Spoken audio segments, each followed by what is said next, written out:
Giampietro from the Universidad Autónoma de Barcelona. He's going to give us his view about another hot topic, which is biofuels. Okay, thank you very much. Good morning to everybody. I would like to start with two disclaimers. First of all, what I will be talking about today is the idea of using biofuel as an alternative to replace fossil energy fuels. I'm not anything against the possibility of using byproduct or waste, bioenergy in agricultural system. We are in trouble, so we should use all the help that you can get. But this has nothing to do, bioenergy, about the idea of replacing fossil energy in phase of peak oil. This is one clarification. And second is that I will be basically presenting some ideas about bioeconomics, something that is coming out. Actually, I will say that it's pretty old. It started at the beginning of 1900. There are a lot of people that have been working on this, especially Georgescu region, have been combining together economics analysis with thermodynamic analysis, and has very neat fund flow models that has been rejected by economists at that time.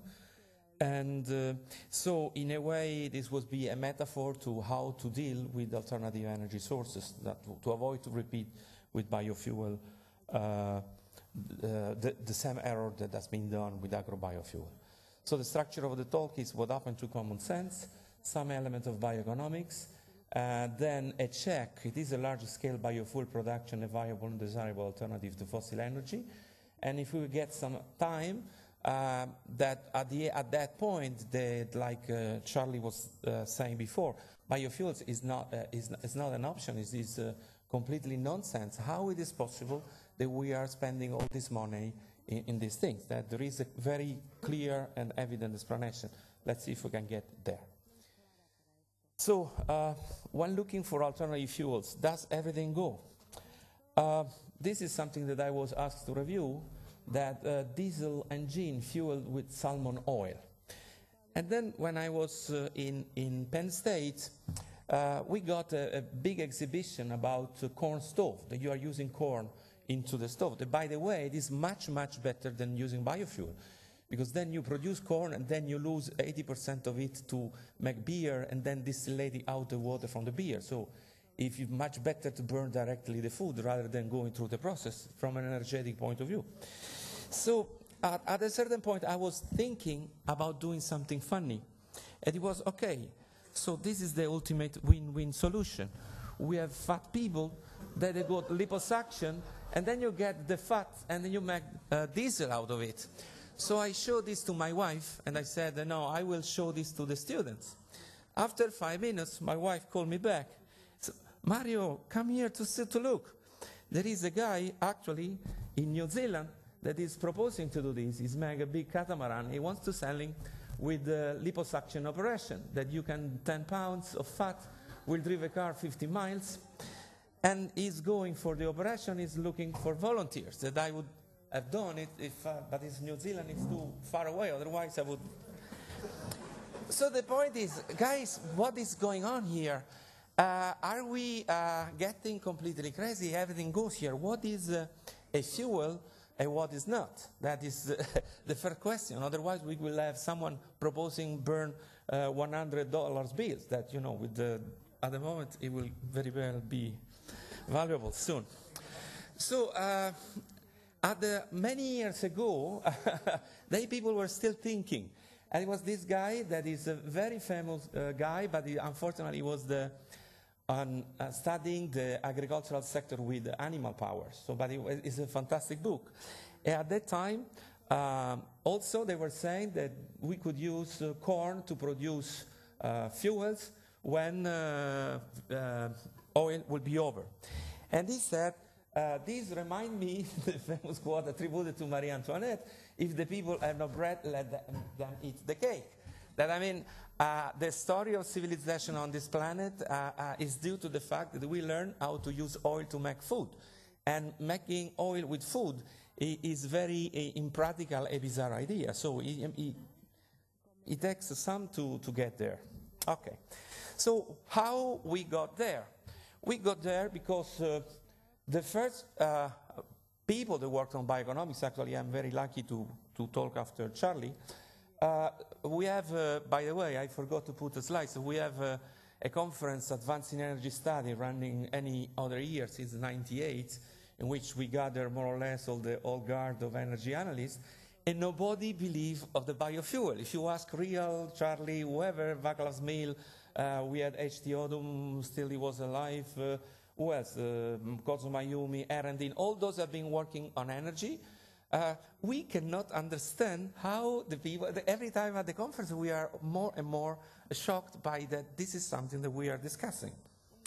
So, since nobody seems to understand well energy, let's try to do it with money.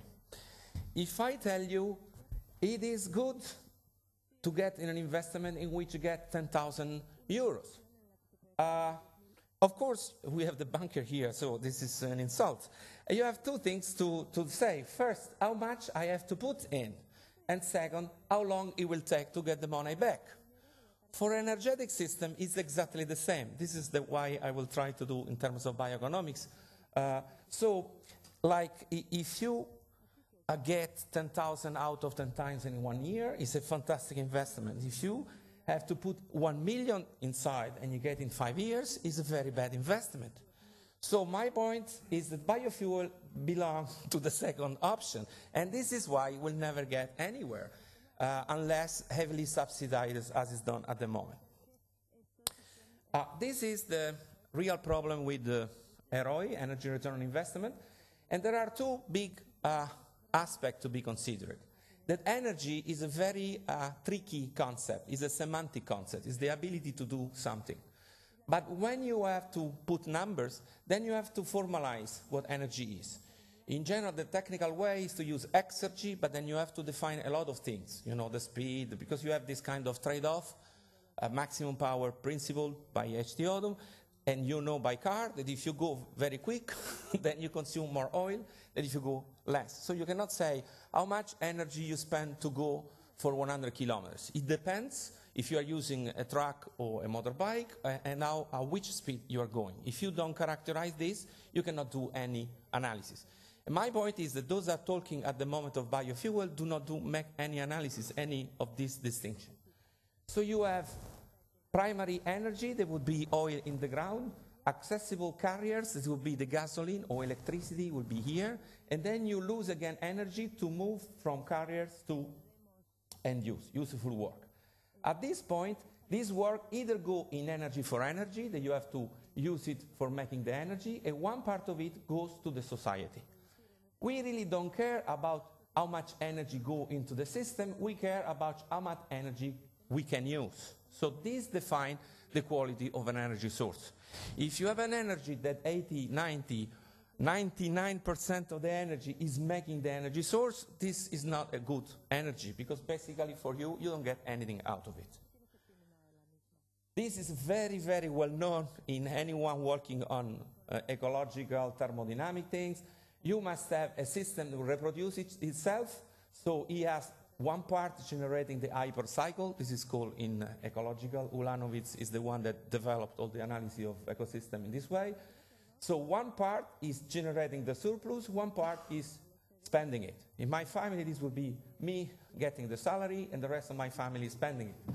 So the total here, that how much you can spend depends on how much is earning those that is earning, how much is the ratio between those spending and those earning, and the relative relation among them. If we don't start with this, we don't understand anything. Okay, so the time issue. This is something that at times those working on energy return on investment miss. There is not just an output-input, but there is an issue of power. How much energy go per hour? That is, in developed economy, you have to generate a huge supply of inputs of energy per hour of labor in those compartments specialized. Just to give you an idea, let's go, I'm using Georgescu, the distinction between endosomatic energy, the energy metabolized inside the human body, it would be food. Then, this is the country, and that, let's say, United States, 100 people means a certain amount of hours, and they are eating 1 ton of grain, this including the feed going to cows, beer. You know, in America they are consuming more grain for beer than for direct consumption. So you get like 100,000 kilos of grains for 100 people. Let's split this in the different compartments of society. 50% of the society is not working, elderly, kids, and so on. Those that are working, 50%, they work only for 20% of their time. We work 2,000 hours out of 8,760. So basically you have a small amount of time, 10% in working compared with the time in consumption. Then where the working time goes?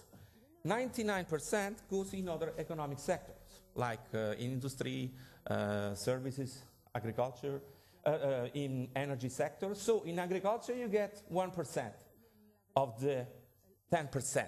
So this implies that you must have a very high productivity of labor in order to feed the people here.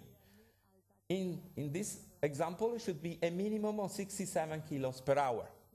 Do you have any idea of how much is the productivity of labor in a pre-industrial society per hour? Any guess? 1 kilo, 1.5 kilo per hour. This means if you don't have a very high throughput here, you will have all the society working in agriculture, no elderly, and no leisure time, no services. That is what happened with industrialization. If the workforce is just producing its own food, the society will never become rich. If you don't believe it, this is a graph with the workforce in agriculture, GDP from agriculture, and GDP. You see, all rich countries do not have farmers. They are not investing human time in farming. It's the same with exosomatic energy. Let's go quicker because we don't have much time. Exactly the same. This is an example of Italy. We consume very little, 7 exajoule for 100. No, this is total population. So we split Italy, 60% non-working, a lot of aging people. We have, actually, I put a generous 20%. In Italy, I think it's much lower. But since I'm Italian, I'm trying to... Then you have 33% in industry, 62% in service and government, 5% in agriculture, less than 1% for energy and water. This means that you must deliver in the energy sector at least 23 gigajoule per hour to keep this system operating in this way. Anybody has an idea how is the productivity of biofuel system per hour? Okay, we will get there. This is about later on. Okay, so it is true that developed countries are not using biomass. It is true that this is World Bank data. There are no rich countries they are depending on. This maybe is Finland because they have a lot of forest and very little population. So I can go very quickly to the implication of energy return on investment because Charlie already went through this. Is a crucial distinction between net biofuel, this is how many barrels are net produced, versus gross biofuels. The ROI is defined, Cleveland, Charlie, this is already has been explained. Just to give you an idea what we are talking about, there are a lot of input going into producing biomass, then from the biomass you make the beer, then you get the beer here, a lot of energy to get out water, because I mean you start with something you can burn, and then you get on something with 80% of water in it. No, this is energetically thinking is not a very wise thing to do. If you want to use biomass, burn the biomass, not get into the water. But okay. Then you have to process this. You have to process the residues to put the water here. Then you have to give a huge amount of energy here in terms of fertilizer, pesticide, machinery. Otherwise, you have to use huge amount of labor. And then this is finally the amount of net biofuel output. And then you have a lot of labor, the problem that we saw before. So let's see how this look a society with a high ROI. So if you have a 11:1, this is the threshold that Charlie was talking about fuel. This is a fuel. Then you need 1.1 unit of fuel to have 1 of net supply. At 0.1 goes into the energy sector. So let's see how it's split down, the breakdown in the society. A society using 300 gigajoule per capita as total energy throughput, have 30% of it in final consumption, household and car, private driving, 70% in the paid work sector. 30 goes in service and government, 60 in industry, and only 10% in the energy sector.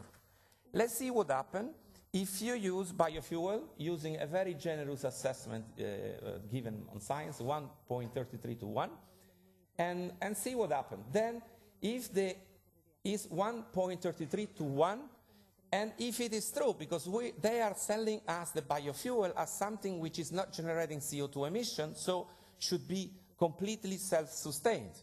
You have to produce 4 liters to have 1 net liter supply, because 3 liters will go inside to operate the system, we saw before, no? So basically, if we want to keep our standard of living, this breaking of energy in the household, service and government, building and metabolic, how much energy should go in the energy sector? 4 times more. So, I mean, if we are facing an energy crisis, why you want to get into an energy source the increase of 4 times your energy consumption? That is another very interesting question. Okay, so what is the mother of all the troubles? The mother of all the troubles is that that you have, there is something wrong, that you have the internal loop. I prepared this yesterday night at midnight, back from Bucharest, so there is some... there is an additional problem here, the controversy whether it's more or less the one that Pimentel you saw before. There are authors that say is negative, and others say no, it's positive, a little bit positive. And why is that? They are giving credit for byproduct. They say you can use byproduct as feed for animals, so you will add to the energy output the oil that you save using that feed that otherwise you would have to produce. But is this sound thinking?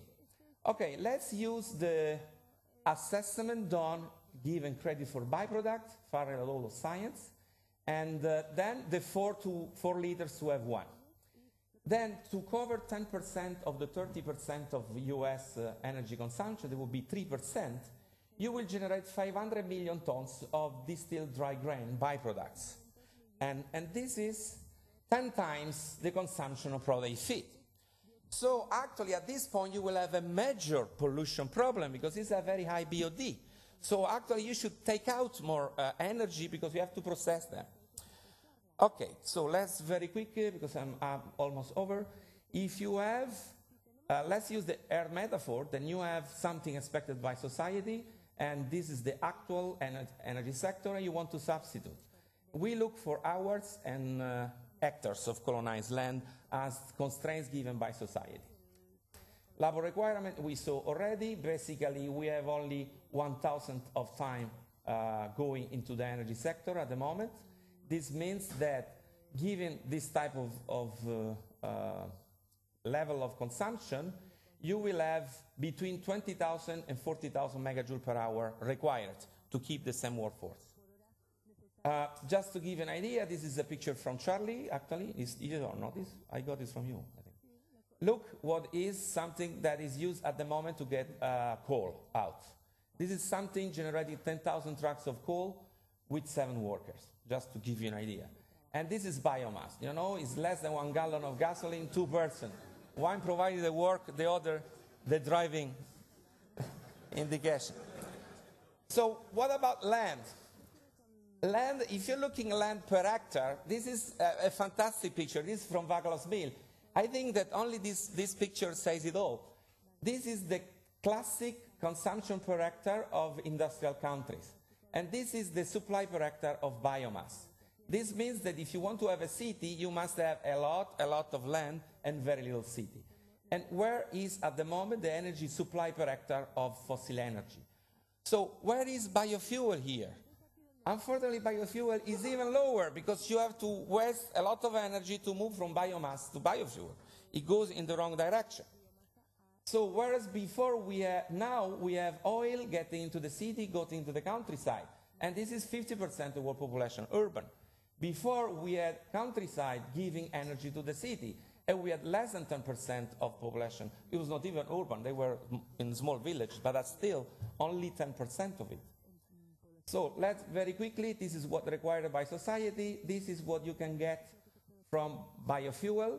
I'm using aggregate data. We have 2 big experiments at the moment. You know, ethanol production in the United States and ethanol production in Brazil. So in Brazil they do much better per hectare. No? Yeah, no. In Brazil they do less in both density, but they give more employment.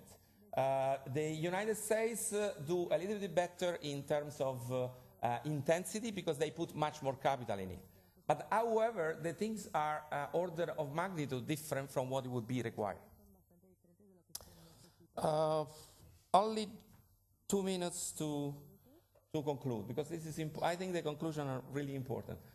So fossil fuels are energy carriers with a very low biophysical cost. Biofuels are energy carriers with a high biophysical cost. Oil has not to be produced, it's already there, you have just to extract it. But the other, you really have to work a lot. Let's keep the discussion of land. And very quick in the blunder. Why we get this agro-biofuel folly? First, humans look always for the easy solution. Since you have peak oil and you have climate change, agro-biofuels kill two birds with a stone. So we don't care, we keep living our way. Second problem, there are a lot of energy experts who do not know what they are talking about. I was in a this kind of international assessment with 1,000 of experts. I don't mention the name, but it was this kind of World Bank. So we got in the report that the oil price in the next decades is around $45 in the next decade until 2050, 60.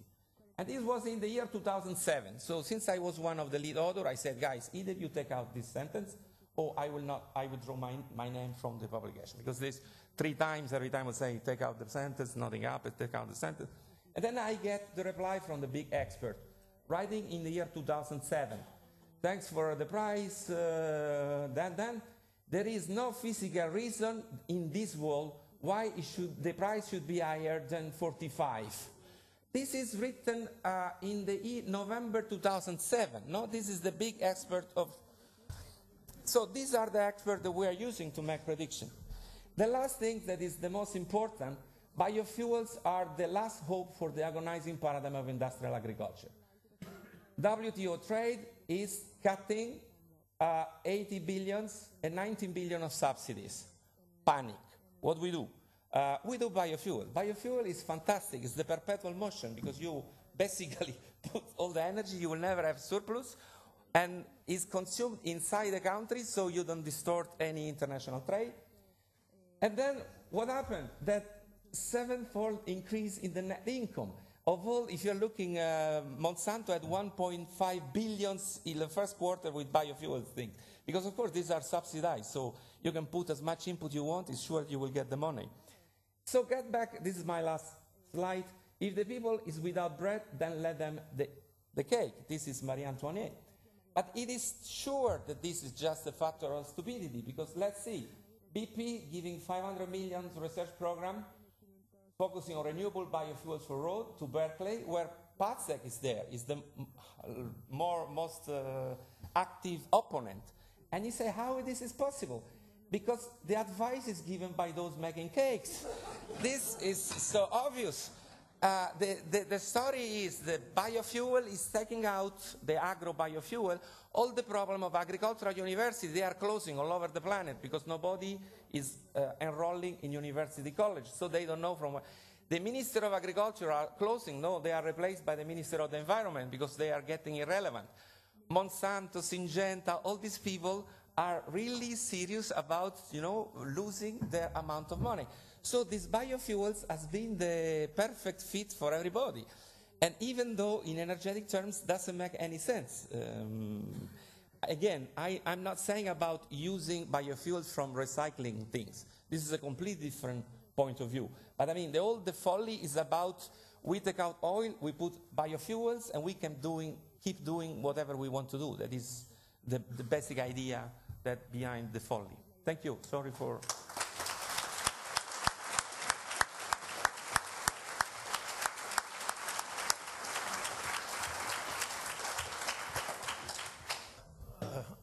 I know that we are a bit late, but probably we have 5 minutes time for some questions. Yes, sir. Can you make a difference between countries like maybe in Brazil it's efficient and not efficient in the US?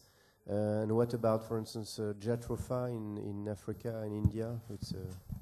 Okay, first of all, I've never been an expert of this, but we published a paper in Bioscience, I think, in '97, saying this is crazy. And since then, I've been involved in a lot of calculation and debate. This type of analysis is comparing Brazil and USA.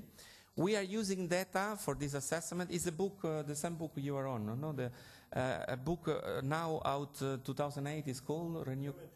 Yeah, Pimentel book, so you can get all the data there. We are using the official data from the Brazil pro-ethanol industry. And where they do a lot, they are using bagasse and everything for the distillation. And in Brazil, they do 2-to-1, more or less, 2-something-to-1. Whereas in the States, it's really low because they use a lot of technology, tractors, things. I think that the Jatropha, the biodiesel, I think is even worse.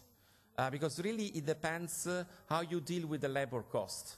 Because a lot of people are, one, not looking at the fertilizer you put in. When you get out, if you want to have high yields, like sugar cane, I don't know if you ever saw a sugar cane. It's impressive. It's a huge amount of biomass get out. You take out and you use it. You are getting out a lot of nutrients from the soil, a lot of things. Actually, it's the worst in terms of soil erosion, is the killer.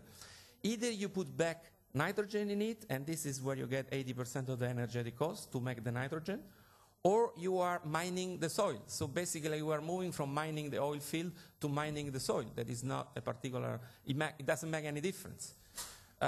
So to the best of my knowledge, but I must confess I am not a specialist of this because I am always working with data of others. I never went on the field measuring things.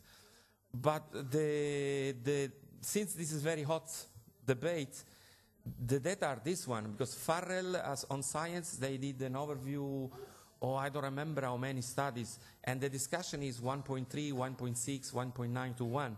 But the point is, whatever is below 10 to 1 is not an energy source, so what we are talking about, it really doesn't matter. It's completely irrelevant, the discussion. Well, I think you are preaching to the converted here. I think most people here knows that large-scale biofuels, and especially in the worst-case scenario that seems to be the ethanol from corn, is really not a good idea. But what I find more interesting is the question, at what scale and under which circumstances it would be a good idea. And I'm thinking, for example, the kind of agriculture that we have nowadays, it's quite energy intensive, but could it support itself using biofuels?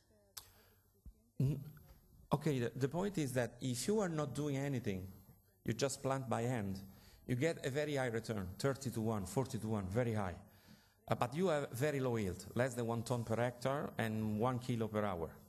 The more you put input, the more output input goes down. And actually, if you are inside Europe or modern agriculture here, it's more or less the same amount of energy going in, the energy going out. It really depends on the crop. If you are going corn, so other grains, you get maybe 2 to 1 or something like that. But as soon as you get vegetable, it's a total loss. So as average, in terms of food out, energy in, fossil energy, if you want to have high yield, again, this is like the example of the car, at which speed you are going, no? If you accept to have 1 ton per hectare and very low labor productivity, you get more energy out than in. But if you want to run the country with 2% of farmers and you want to have 7 tons per hectare, then it's more the energy they get in than out. So at that point, forget about using the food for making energy that is not even enough for what you are putting in. So really, it's difficult to answer this question unless you define first what we are talking about. If you're talking about one small village in Nepal, they don't have any roads, they don't have any access, and they do a little bit of biofuel, because in this way they can run an engine that when is needed, so some medical, they have a motorbike to go somewhere, of course, is very good. But my point is that this is not what we take out from trouble in relation to peak oil. This is because this is the point. All the billions that go in doesn't go in the small village in Nepal or anybody. They go in the pocket of Monsanto. It's to be extremely clear about, because the farmers don't get anything. The money enter to the farmers and go to Monsanto.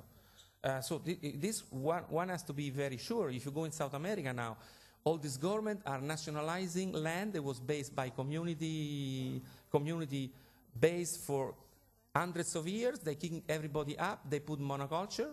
So basically, all the people that were living there now go to the favelas in the cities, and they make monoculture. That all the money goes out. Who knows who is getting the revenues? And so this is the problem that at the moment is implemented in a very bad way. It's a bad idea and implemented even worse. I want to answer very quickly that my Uncle Emery, when I was a kid, had a farm in western Massachusetts, and he had maybe 100 hectares, and 20 hectares would be the lower 40 to grow the food for his beautiful big horses. He had no tractor, he used horses. And so he would use 20% of his land to grow his fuel for the horses. And I think if we had small farms, that we could take 20% of the land, grow biofuels, have a press on the farm so you don't transport the fuel, which is another killer, and then take the seed, you could do that for biofuels for a tractor, because then a horse you have to feed when he's not working, and then take the seeds that are left over, the hulls that are left over, and feed it to a pig or a cow. And if you had it all in a small farm right there, like my Uncle Emery did, then I think you can do that. Yeah, if I can comment, I have another presentation that, like, for instance, in China they did the biogas. No, there were millions of biogas. When I was a student, it was the future, biogas in China. But you have to work like a crazy to do all this. So as soon as you have an option to work for 1 hour in a factory or whatever, you get €2 or $2 or $5. In 1 hour of work, you buy an amount of energy which is much higher with all you get from doing all the biogas moving. So as soon as in China they got job opportunity, the 6 million biodigester that was the future disappeared. I mean, they are there, but nobody is using it, because this is the point. There is a labor demand for recycling. I have another nice about the disposable diapers. Now, why we are using disposable diaper? We could wash. Yeah, why don't? Because nobody wants to wash, dry, and put it back. No, it's just a labor-saving device. It's cheaper to buy the stuff.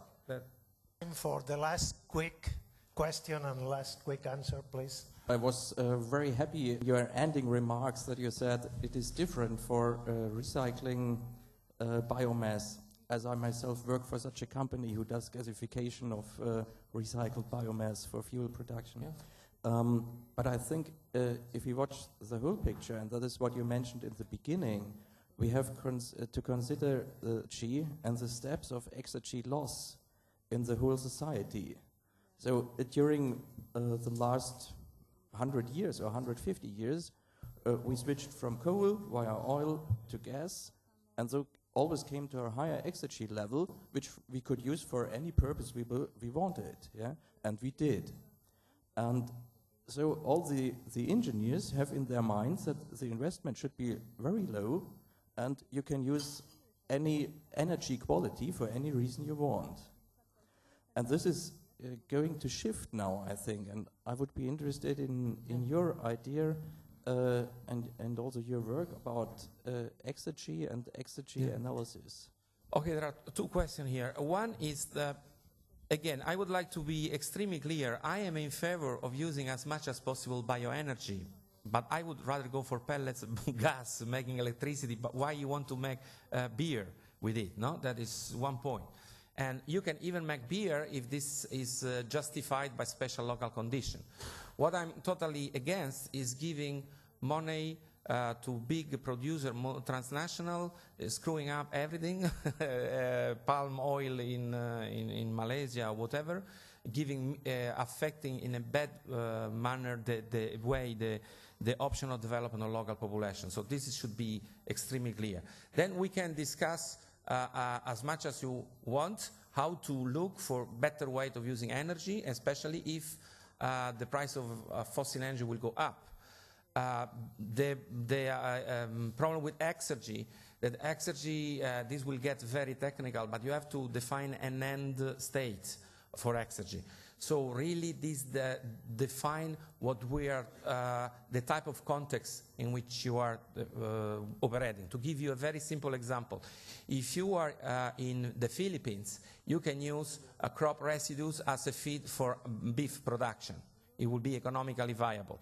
If you are in the States, no, because you will have a productivity over your farm of meat per unit of stock much lower, that you cannot be economically viable.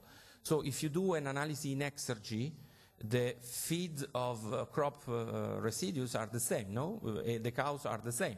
But depending on when you are putting your farm, if you have to do an economic return much, much higher, you can have the sum of the byproduct are no longer viable because they slow down the speed at which the system is generating the biomass. But this is very technical. If you want, I will be happy.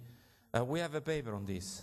Because this is very simple, it's classic, because it's crop, cows, a herd, everything is natural, there is nothing technical. But then the break-even point tells you what is feasible, what is not feasible. That is changing the end state of the exergy assessment, if you want, the technical part. Okay, thank you very much.